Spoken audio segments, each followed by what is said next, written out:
மீனாட்சினாலே அபூர்வம் தானே.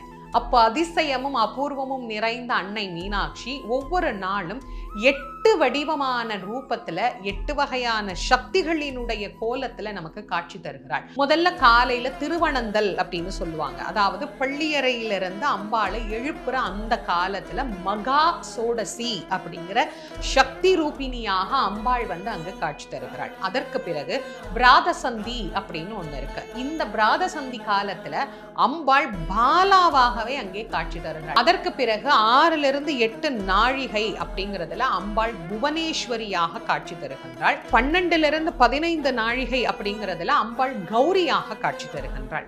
மதியானத்துல அம்பிகை ஷியாமளா அப்படிங்கிற ரூபிணியாக காட்சி தருகின்றாள். சாயரட்சையில மாதங்கியாகவும் அர்த்தஜாமத்துல பஞ்சதசி அப்படிங்கிற தேவியினுடைய ரூபமாகவும் அருள் புரிகின்றாள்.